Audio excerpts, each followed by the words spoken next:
ನಮ್ಮ ಜೀವನದಲ್ಲಿ ಕೆಲವೊಂದು ಕೆಟ್ಟ ಹವ್ಯಾಸಗಳು ನಮ್ಮನ್ನ ನಿಧಾನವಾಗಿ ಹಾಳು ಮಾಡ್ತವೆ. ಕೆಲವರಿಗೆ ಮೊಬೈಲ್ ಅಡಿಕ್ಷನ್, ಕೆಲವರಿಗೆ ಕೋಪ, ಕೆಲವರಿಗೆ ಸುಳ್ಳು ಹೇಳುವಂತ ಹವ್ಯಾಸ, ಕೆಲವರಿಗೆ ಆಲಸ್ಯ. ನಾವು ಯೋಚಿಸ್ತೇವೆ ನಾಳೆಯಿಂದ ಬದಲಾವಣೆ ಆಗ್ತೇನೆ, ಆದ್ರೆ ಅದು ನಾಳೆ ಯಾವಾಗ್ಲೂ ಬರುವುದಿಲ್ಲ. ಫ್ರೆಂಡ್ಸ್, ಲೋಕದ ದೃಷ್ಟಿಯಿಂದ ಕೆಟ್ಟ ಹವ್ಯಾಸಗಳನ್ನ ಬಿಡೋದಿಕ್ಕೆ ಕೆಲವೊಂದು ಮಾರ್ಗಗಳಿದೆ. ಮೊದಲನೇದಾಗಿ ಸೆಲ್ಫ್ ಅವೇರ್ನೆಸ್, ಸ್ವಯಂ ಅರಿವು.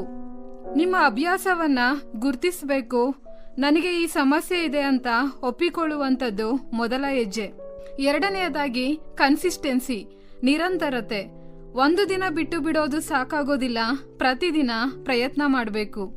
ಮೂರನೇದಾಗಿ ಪರಿಸರ ಬದಲಾವಣೆ. ಕೆಟ್ಟ ಸ್ನೇಹಿತರ ಜೊತೆ ಇದ್ರೆ ಅಭ್ಯಾಸ ಬಿಡೋದಿಕ್ಕೆ ಕಷ್ಟ ಆಗ್ತದೆ. ಒಳ್ಳೆಯ ವಾತಾವರಣವನ್ನ ಸೃಷ್ಟಿಸಿಕೊಳ್ಬೇಕು. ನಾಲ್ಕನೆಯದಾಗಿ ಚಿಕ್ಕ ಹೆಜ್ಜೆಗಳು. ದೊಡ್ಡ ಬದಲಾವಣೆ ಒಂದೇ ದಿನದಲ್ಲಿ ಆಗೋದಿಲ್ಲ. ಚಿಕ್ಕ ಚಿಕ್ಕ ಜಯಗಳು ದೊಡ್ಡ ಬದಲಾವಣೆಗೆ ಕಾರಣ ಆಗ್ತದೆ. ಈ ಎಲ್ಲವೂ ಸಹಾಯ ಮಾಡ್ತವೆ, ಆದ್ರೆ ಪೂರ್ಣ ಸ್ವಾತಂತ್ರ್ಯವನ್ನ ಕೊಡೋದಿಲ್ಲ. ನಮ್ಮ ಶಕ್ತಿ ಸೀಮಿತ, ಆದ್ರೆ ದೇವರ ಶಕ್ತಿ ಅಸೀಮಿತವಾಗಿರ್ತದೆ. ಬೈಬಲ್ ಹೀಗೆ ಹೇಳ್ತದೆ, ಫಿಲಿಪಿಯವರಿಗೆ ಬರೆದ ಪತ್ರಿಕೆ 4ನೇ ಅಧ್ಯಾಯ 13ನೇ ವಚನ, ನನ್ನನ್ನು ಬಲಪಡಿಸುವಾತನಲ್ಲಿದ್ದುಕೊಂಡು ಎಲ್ಲದಕ್ಕೂ ಶಕ್ತನಾಗಿದ್ದೇನೆ. ಇದರ ಅರ್ಥ, ನಾವು ನಮ್ಮಿಂದ ಸಾಧ್ಯವಿಲ್ಲದಂತ ಬದಲಾವಣೆಗಳನ್ನ ದೇವರ ಸಹಾಯದಿಂದ ಸಾಧ್ಯ ಮಾಡಬಹುದು. ಫ್ರೆಂಡ್ಸ್, ಒಬ್ಬ ಯುವಕನಿಗೆ ಮದ್ಯಪಾನದ ಕೆಟ್ಟ ಹವ್ಯಾಸ ಇತ್ತು. ಅದನ್ನ ಬಿಡೋದಿಕ್ಕೆ ಅವನು ಹಲವಾರು ಬಾರಿ ಪ್ರಯತ್ನ ಮಾಡ್ದ. ಜಿಮ್ ಸೇರ್ಕೊಳ್ತಾನೆ, ಸ್ನೇಹಿತರನ್ನ ಬದಲಾಯಿಸ್ತಾನೆ, ವಾಗ್ದಾನ ಮಾಡ್ತಾನೆ, ಆದ್ರೆ ಮತ್ತೆ ಅದೇ ಹವ್ಯಾಸಕ್ಕೆ ಹಿಂದಿರುಗ್ತಾನೆ. ಒಂದು ದಿನ ಅವನು ಒಬ್ಬ ಹಿರಿಯ ವ್ಯಕ್ತಿಯನ್ನ ಭೇಟಿ ಮಾಡೋದಿಕ್ಕೆ ಹೋಗ್ತಾನೆ. ಆ ಹಿರಿಯನು ಆತನಿಗೆ ಹೇಳ್ತಾನೆ, ನೀನು ಒಬ್ಬನೇ ಹೋರಾಟ ಮಾಡ್ತಾ ಇದ್ದಿ, ಅದಕ್ಕೆ ಸೋಲ್ತಾ ಇದ್ದಿ, ದೇವರ ಸಹಾಯವನ್ನ ಕೇಳು.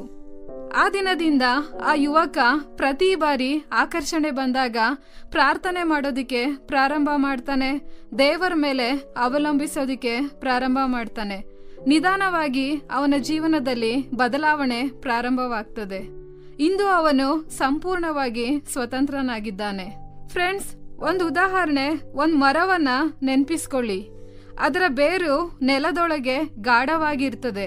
ನೀವ್ ಎಲೆಗಳನ್ನ ಕತ್ತರಿಸಿದ್ರೆ ಅದು ಮತ್ತೆ ಬೆಳೀತದೆ, ಆದ್ರೆ ನೀವು ಬೇರನ್ನ ಕತ್ತರಿಸಿದ್ರೆ ಮರ ಸಂಪೂರ್ಣವಾಗಿ ಸಾಯ್ತದೆ. ಅದೇ ರೀತಿ ಕೆಟ್ಟ ಹವ್ಯಾಸಗಳು ಎಲೆಗಳಂತಿರ್ತದೆ, ಅದರ ಬೇರು ನಮ್ಮ ಹೃದಯದಂತೆ ಇರ್ತದೆ. ದೇವರ ಸಹಾಯದಿಂದ ಮಾತ್ರ ಆ ಬೇರುಗಳನ್ನ ತೆಗೆದು ಹಾಕಬಹುದು. ಹಾಗಾಗಿ ನಿಮ್ಮ ಸಮಸ್ಯೆಯನ್ನ ಒಪ್ಪಿಕೊಳ್ಳಿ. ನಿಮ್ಮ ಶಕ್ತಿಯ ಮೇಲೆ ಮಾತ್ರ ನಂಬಿಕೆ ಇಡದೆ ದೇವರ ಸಹಾಯವನ್ನ ಕೇಳಿ. ಪ್ರತಿದಿನ ಚಿಕ್ಕ ಹೆಜ್ಜೆ ಇಡೋದಿಕ್ಕೆ ಪ್ರಾರಂಭ ಮಾಡಿ. ಮತ್ತೆ ನಿಮ್ಮ ಪರಿಸರವನ್ನ ಬದಲಾಯಿಸ್ಕೊಳ್ಳಿ. ಕೊನೆಯದಾಗಿ ಫ್ರೆಂಡ್ಸ್, ಕೆಟ್ಟ ಹವ್ಯಾಸಗಳು ನಿಮ್ಮ ಜೀವನವನ್ನ ಕಟ್ಟಿ ಹಾಕ್ತವೆ, ಆದ್ರೆ ದೇವರ ಶಕ್ತಿ ನಿಮಗೆ ಸ್ವಾತಂತ್ರ್ಯವನ್ನ ಕೊಡ್ತದೆ. ನೀವೆಷ್ಟು ಬಾರಿ ಫೇಲ್ಯೂರ್ ಆದ್ರೂ ಪರವಾಗಿಲ್ಲ, ಮತ್ತೆ ಎದ್ದು ನಿಲ್ಲಿ, ಮತ್ತೆ ದೇವರ ಕಡೆಗೆ ಬನ್ನಿ. ಇಂದು ನೀವು ಒಂದು ನಿರ್ಧಾರವನ್ನ ಮಾಡಿ, ನಾನು ನನ್ನ ಶಕ್ತಿಯಿಂದಲ್ಲ ದೇವರ ಸಹಾಯದಿಂದ ಬದಲಾವಣೆ ಆಗ್ತೇನೆ.